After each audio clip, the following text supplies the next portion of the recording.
Welcome to the Customer Wins podcast, where business leaders discuss their secrets and techniques for helping their customers succeed and in turn grow their business. Hi, I'm Rich Walker, the host of the Customer Wins, where I talk to business leaders about how they help their customers win and how their focus on customer experience leads to growth. Some of our past guests have included Param Nasseri of InvestorCom and Aaron Klein of Nitrogen. Today, I'm speaking with Charlie Clark, the Chief Revenue Officer of FP Alpha. And today's episode is brought to you by Quick, the leader in enterprise forms processing. When the last step to earning your client's business requires processing forms, don't ruin a good relationship with a bad experience. Instead, get Quick Forms to make processing forms a great experience and the easiest part of your transaction. Visit quickforms.com to get started. Before I introduce today's guest, I have to give a big thank you to Chip Kispert of Beacon Strategies for introducing me to Charlie. Go check out Chip's website at beaconstrategiesllc.com to learn how they help wealth management firms evolve. All right, I'm really excited to introduce Charlie Clark, the Chief Revenue Officer of FP Alpha. Charlie started his career in Fintech 25 years ago at eMoney Advisor. He held the SVP, business development, and sales roles until they sold the company to Fidelity. Man, what a great experience. Prior to joining eMoney, Charlie founded and sold a travel technology company that created online portals for business travelers to track their travel points and awards in one place. Charlie has been an integral part of many of the changes and innovations that have positively impacted financial advisors and their client experiences over the last 25 years. Charlie, welcome to the Customer Wins. Good to be with you, Rich. Now, look, if you haven't heard this podcast before, I love talking to business leaders about what they're doing to help their customers win, how they built and deliver great customer experiences, and the challenges they face to growing their own company. So, Charlie, let's understand your business a little bit better. How does your company help people? Sure, Rich. I'm with FP Alpha, and FP Alpha is leveraging artificial intelligence technology to help advisors accomplish several things, mostly focused on building their core business, which is delivering holistic advice. And we pretty much help financial advisors solve for what has commonly been referred to today as the advice gap, where financial advisors over the last 25 years have been wildly successful helping their clients accumulate wealth. And now advisors, as a result, are asking, clients are asking advisors for more help other than just comprehensive financial planning. They're asking them for things that are happening over a 20, 30-year advisor-client relationship for advice that is topical at the moment. For example, older clients are asking for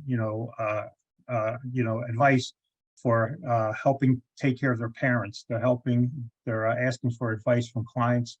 From advisors for things like now that I'm making a good amount of money, how do I manage my taxes better? How do I protect my net worth? Through things like umbrella policies and things like that. And right now they really don't have a place to go. And FP Alpha gives them a platform for them to prepare to engage clients in these conversations with very little time commitment. You know, it's amazing what you just said. And given your history in the tech world, as we get more tech, people use it and then they want more. I mean, it's like we think, oh, I'm going to save people so much time. And what you end up doing is giving them the ability to do so much more. And now they actually ask for more. So I'm curious, with FP Alpha, what's the AI doing? What are you guys doing to help improve this advice gap? That's a great question, because when people hear artificial intelligence, it's kind of like beauty. It's in the eye of the beholder. Artificial intelligence is really the technology driving so much innovation right now. And much of it is now starting to make its way finally into the advisor-client relationship. Where we use artificial intelligence is with the extraction of information from documents such as estate documents, tax returns, insurance policies, so that we can take literally hundreds of pages of forms and documents and convert them into easy to understand, easy to explain snapshots, so that an advisor can meet with their client and very quickly engage them in a meaningful, relevant conversation filled with insights and recommendations, and ultimately financial advice that the client can then take away, which is actionable, and have an immediate impact on their life.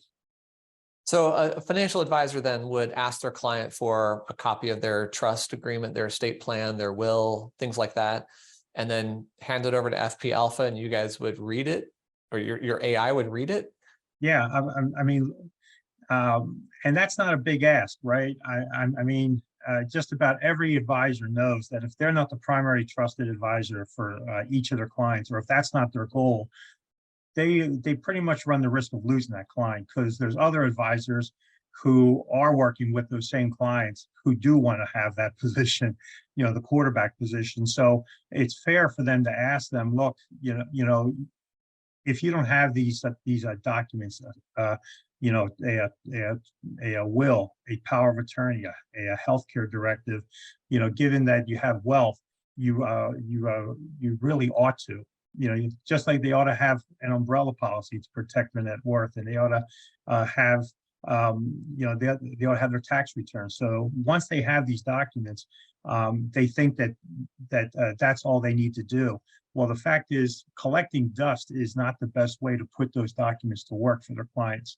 So we give them a way to send those documents up to our platform, and then within minutes, we actually convert those into snapshots that the advisor can use to explain to the client how they can improve their life with very little time commitment. So your advertisement needs to be, you can take your plan and collect dust, roll it up and swat flies, or feed it into FP Alpha and get actionable intelligence from it. So sorry, I mean, I think that'd be a fun advertisement, but are you then saving the advisor the headache of having to read these dense documents to discern what's in it then? Is that the main time saver? Yeah, the biggest commodity that an advisor has today is their time. Right. And the biggest challenge they have is, how do they spend most of that time delivering holistic financial advice to their clients? The problem is they have all these technology tools, which is great, but most of these tools require advisors to put time into those tools and modules inside those tools to be able to prepare strategies, techniques, all these things, forget about reading the documents that they've been asked to gather, so that they can build that better relationship with their clients. Yeah, man, that's awesome. Because I got a C- at my law class. That's the last thing I want to do is read more contracts and agreements, even though I do plenty of that as a CEO. Charlie, what attracted you to this? What made you want to dive into this AI world?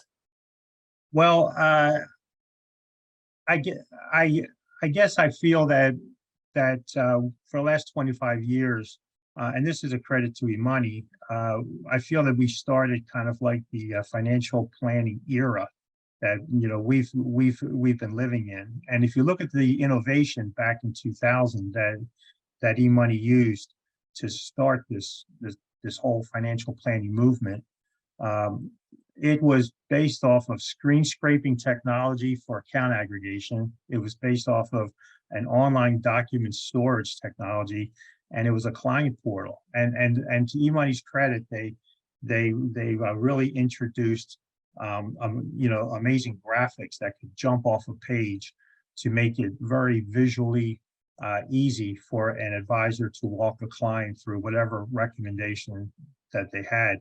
And now I feel like we're at that same place, but now moving into something that we like to call advanced financial planning, where we're now using artificial intelligence to really allow advisors to take that client relationship to the next level.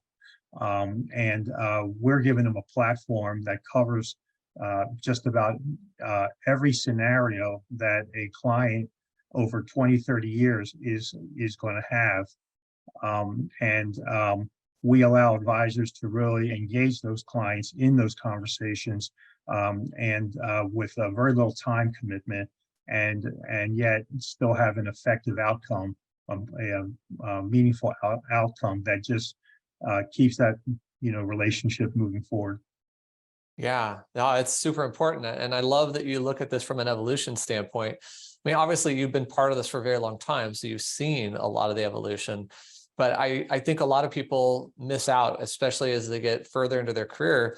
They kind of just hit a plateau and level set. And instead, you're saying, how do we keep moving forward? How do we keep progressing in our industry, in our field?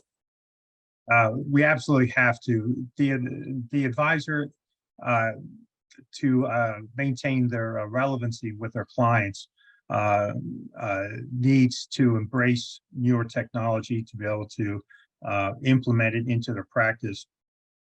Because if they stop meeting their clients where they live in their lives, clients are going to go elsewhere to be able to take care of those needs.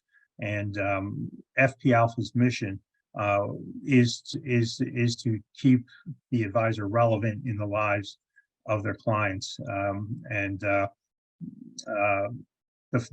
I think the fact that FP Alpha was started by Andrew Alfess, a very successful financial advisor in his own right, kind of accentuates that point that he doesn't believe that technology can replace the advisor. He believes technology can help make the financial advisor a lot more effective.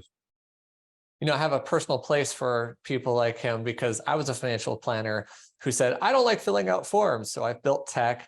And I love it when founders come from their area of expertise and join the tech firms or join the tech revolution to bring better solutions to bear. I want to ask a slightly different question about AI because you're so focused on it, you're seeing it. And I'll share a quick story with you. I just interviewed George Salmus. He's a lawyer to food companies, and he was talking about a case that went up in Washington, D.C. recently, where the lawyers used ChatGPT to present their arguments, and ChatGPT invented the cases and the precedences. It was totally false, and the judge knew it. So, with that kind of potential for calamity, and we're seeing that with marketing content and whatever, do you think you guys have a risk of the AI steering the advisor the wrong way somehow? That is a great question, because I think right now that's one of the hottest issues, in front of firms, broker dealers, and really financial services companies, and that is, where do we want the financial advice coming from, and how do we want to use artificial intelligence? We use it as purely extraction. After we extract all the relevant information that many advisors really don't know how to go looking for it in a tax return or in a legal document, or an insurance policy, we're able to extract it and put it into an easy to understand format. Well, where I think advisors are at risk of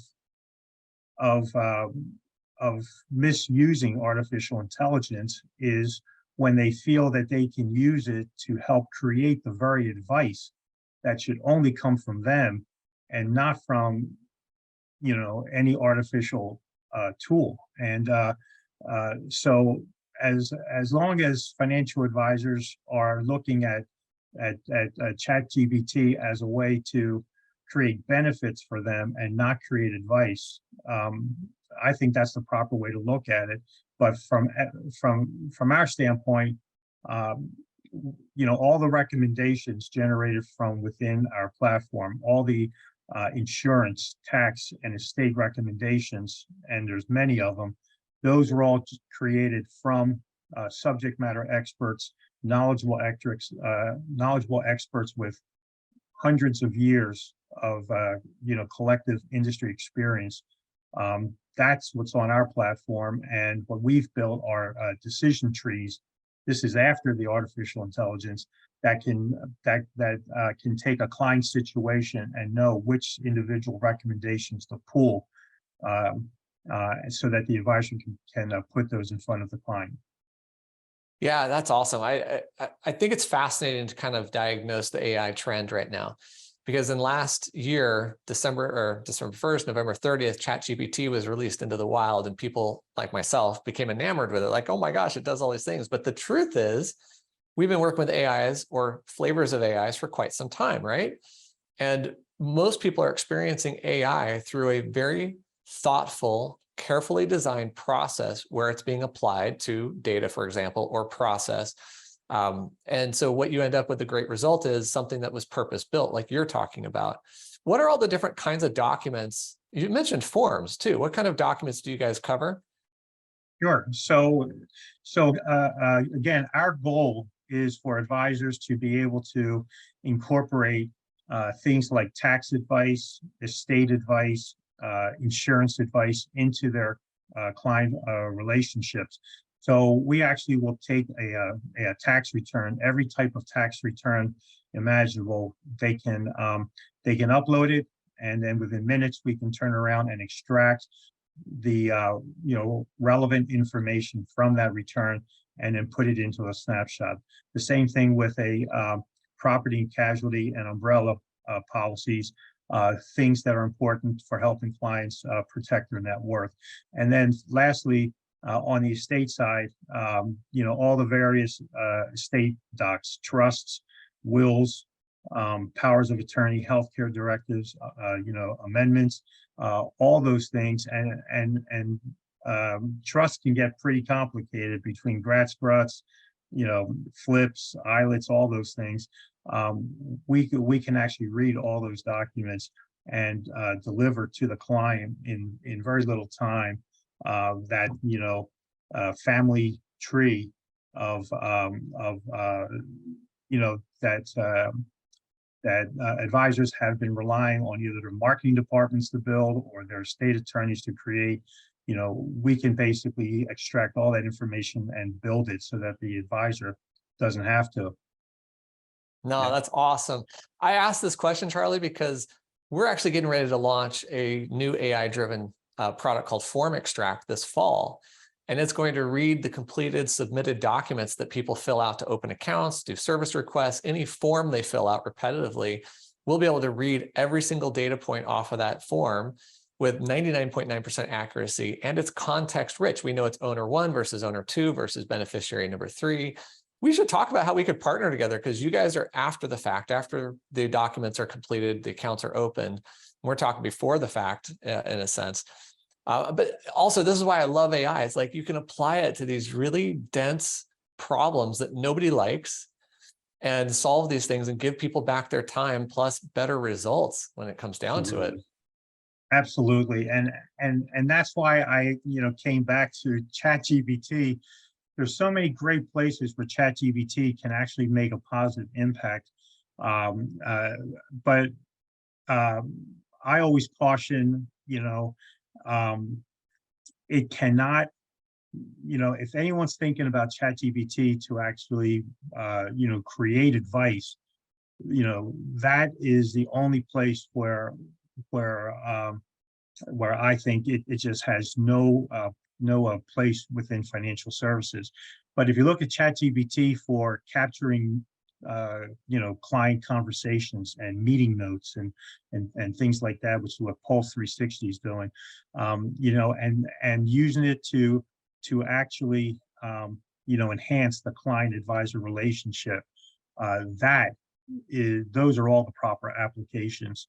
We use AI for extraction, but there's so many ways that it can be used, and I'm just happy that it's finally made its way into the advisor-client relationship. Yeah, one of my favorite uses of ChatGPT is to treat it like a assistant or a peer and do brainstorming and idea generation. and problem solving, but not content generation, unless it's a child's book for my kids, which I did one last night. It was fun. Sure. Charlie, let me ask you something. I mean, you've been in these sales and business development roles for a really, really long time.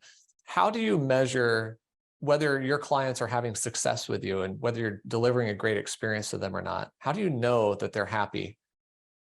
That's a great question. I think that's one of the biggest challenges that every fintech firm faces. We base success off of usage. You know, every advisor has their A clients, their B clients, their C clients, and the only way for us as one of their vendors can gauge whether or not we're actually creating value or we're actually delivering on the promise for why they bought us is just based off usage. There's so many ways that our customers can actually use us. They can use us for tackling some of their more difficult cases for their A clients, right? The A clients generate the majority of their revenues. So many of our customers are actually using us, and I think this is the proper way, because they have the resources inside their firm to take care of the complicated cases for their top clients. They're always very complicated, and they want to make sure that they're not missing anything or risk missing anything, which could hurt the relationship. So many of our customers, most of them actually, are using us for their B and C clients. These are clients who still have wealth. They still need to transfer it. They're still making money, so they're worried about paying too much in taxes.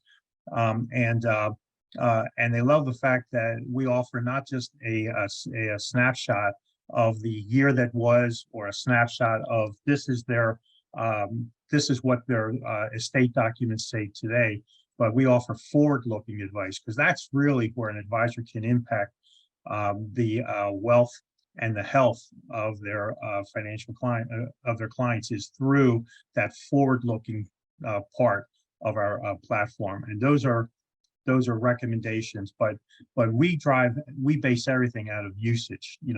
If our customers are actually using our tool and putting many of their clients and uploading documents for their clients on our platform, that's our leading indicator of how well we're doing.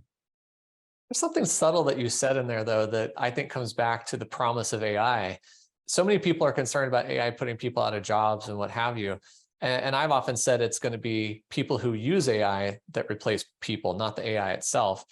I've also believed that AI is helping lower skilled workers do higher skilled jobs. But you said something else I hadn't actually thought of. AI is enabling service providers to serve lower end clients better with more fulfillment than before. Because just because you're a B or C client might just mean that you have fewer activities, fewer companies you own, or real estate investments, or what have you. You still want the advice. You still want the help and guidance, right? Not only that, Rich, B and C clients, the perception is that a B and C client is someone who has a lower net worth. For many advisors, a B and C client could actually be a potentially a client, but they just don't have enough of their client's wallet. Offering these types of services, given that most advisors aren't, because they also don't have the time, is a great way to build that relationship, the trust, the credibility, the rapport, so that clients can feel better and more confident about giving them 100% of all their wealth. And then that moves them up to an A client. But there's so much of that out there, and engaging these clients in those conversations, tax, insurance, estate, is really the best way to demonstrate how much more value an advisor can offer their clients. Yeah, I also have to say, I love these types of meetings, Charlie, and meeting your company and learning what you guys do, because the premise of my company is to empower people to do their best work. And you're doing exactly that. You're helping the advisor get through some of the mundane, boring stuff so they can help their client with better advice and move them into the A client position sometimes. I think that's fantastic. Do you have a favorite customer success story that you might want to share? Favorite customer success story. there's so many instances of where companies that I've worked with at eMoney and after eMoney, where they've really been able to leverage technology. I would just say that all the companies that I've worked with over the last 20, 25 years, the best success is helping our customers take their firm to the next level. This is more than just outside the advisor, the impact on a financial advisor, helping firms really grow their business, introduce some technology. So, for example, there's a great success story where there are these very successful RIA firms who I was working with Rich Cancro and Advisor Engine, where you have these very successful firms who have minimums of wealth before they'll actually work with a client, and they introduced Advisor Engine's technology to help onboard clients, so they could start offering that high level of advice to smaller account customers, clients. And by using Advisor Engine, they were able to grow their practice, add small accounts, which ultimately help feed their business and help it grow down the road.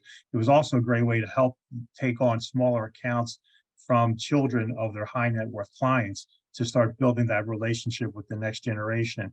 And that is something that I find very exciting about FP Alpha. We've got stories after stories from our customers where we've been helping them build relationships with the children of their clients. And with FP Alpha, we don't just help them with that. We help them identify which of the children they really ought to be spending more time with, because these are the executors to those estates. And this is information that they never would have had without FP Alpha. And I think building relationships with the next generation is definitely one of the biggest challenges that financial advisors face. And I think that for financial advisors to become very good at building those types of relationships, I think that really is the next gear in their client relationship. Yeah, for sure. Because they're seeing so many of those assets walk out the door as those kids become inheritors or reach an age of decision making.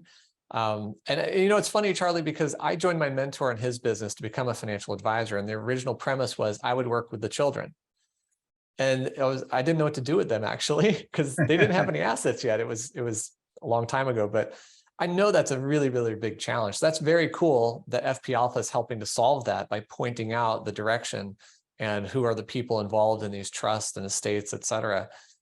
Because I think the other thing is the executors don't necessarily know what they're doing. They've been appointed, but they don't know what it means, right?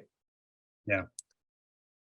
We didn't talk a lot about your sales background and all the things that you've done, but I'm just wondering if you could share a couple of secrets or lessons that you've learned to help other business leaders help their customers win and in turn grow their business. Sure. So I think the biggest challenge that salespeople in wealth tech or in fintech have is actually, I think there's two things. One, they treat every advisor who shows interest in their technology, they treat them the same. So not only they treat them the same, they try to put them through the same sales process, they put them through the same sales demo, and then and they show the same, they feel they have to cover the entire product in a demo. Well, the problem is these products are very broad, and they only have 30 minutes to really engage and show them the product to try to generate interest. Well, that's the biggest challenge that salespeople have, because when you treat every advisor the same, because financial advisors have different problems, they have different goals that they're trying to satisfy by taking a look at technology. And once you're able to get a salesperson away from that thinking and get them to properly qualify the financial advisor, advisors really want three things. They either want to grow assets under management, they want to sell more product, or they want to find something that helps improve the client advisor relationship. You know, finding more time is probably a pretty close fourth. Well, if a fintech salesperson doesn't establish that up front, they really don't have a goal, or they don't have a need that their demo is going to satisfy. And in sales, if there's no goal, there's no need and no problem, then there's no sale. And it's that simple. And so I've spent my time building sales models and processes for salespeople to follow that help them treat each individual advisor individually, and to identify upfront how they're going to sell that individual advisor based on what their goals and needs and problems are. And I've seen tremendous results once that happens. You know, so It that's my reminds me of observation. this cartoon plays in my head when you're talking about this, of the guy on the street with the cloak, and he opens it up and he has all these different watches hanging down. And he's not asking what kind of watch you need, what do you need the purpose of a watch to serve, et cetera. He's just like, which one do you want? And with those many choices, you don't know what you want, right? But when a salesperson sits down and says, let me understand your need, let me understand the pain points you've had, let me understand what you've tried to solve those pain points, let me understand the technologies you're already using, and then we do a demo, then we talk about how we can solve those problems, it becomes way more focused and then more valuable to the client. So I think that Absolutely. is such good advice, Charlie. Yeah. The other thing, Rich, I would just say is where I've had success is helping advisors helping salespeople take advisors to an emotional buying decision, not an informed buying decision, but an emotional buying decision. If at the end of our sales process, we have an advisor who can visually see themselves putting their clients through the same demo that they just saw. If at the end of the sales process, an advisor can arrive at the decision of, I want this, I really want this, I like this, and I want it. As long as the price is within reason, that advisor is going to buy that technology. So those two things, if you can get the sales team to be effective in those two areas, you know, you're going to become a market leader. It's that simple. I love it. I love it. Man, Charlie, it's been really, really good talking to you. So we're going to wrap this up here in a second. I do have another question for you, but before I ask it, what's the best way for people to connect with you and find you? Sure. You can reach out to me. My email is cclark@fpalpha.com. You can actually go to our website, and we have sales at fpalpha.com. Or you can just go, if you're interested as an advisor, go and sign up for a demo. And I'm not too far away from my sales team. And but I just walked you through is pretty much how we work at FP Alpha. Awesome. All right. Here's my last question. Who has had the biggest impact on your leadership style or how you approach your role today? That's a great question. Before I answer it, I'll tell you that on LinkedIn, I see so much about leadership, which is great. But what I don't hear enough about or see enough about is actually mentorship. I think there is a lack of mentorship out there. And I think that there's an opportunity for sales leaders or any leaders to really invest time in mentoring people who have trusted their careers to them. And so someone who I feel was a great mentor for me is someone named Michael Meridian. He's CEO of a company called Funnel Metrics, and he taught me how to effectively manage a sales organization and also how to coach and develop salespeople. And those are things that I've never forgotten, and I apply pretty much every day today. It's so awesome to hear about great mentors in your lives. Thank you for sharing that with us. All right, I want to say a big thank you to Charlie Clark, Chief Revenue Officer of FP Alpha, for being on this episode of The Customer Wins. Go check out FP Alpha's website at fpalpha.com. And don't forget to check out Quick at quickforms.com, where we make forms processing easy. I hope you enjoyed this discussion, and will click the like button, share this with someone, and even subscribe to our channel for future episodes of The Customer Wins. Charlie, thank you so much for being here today. Thanks for having me, Rich. Thanks for listening to the Customer Wins podcast. We'll see you again next time, and be sure to click subscribe to get future episodes.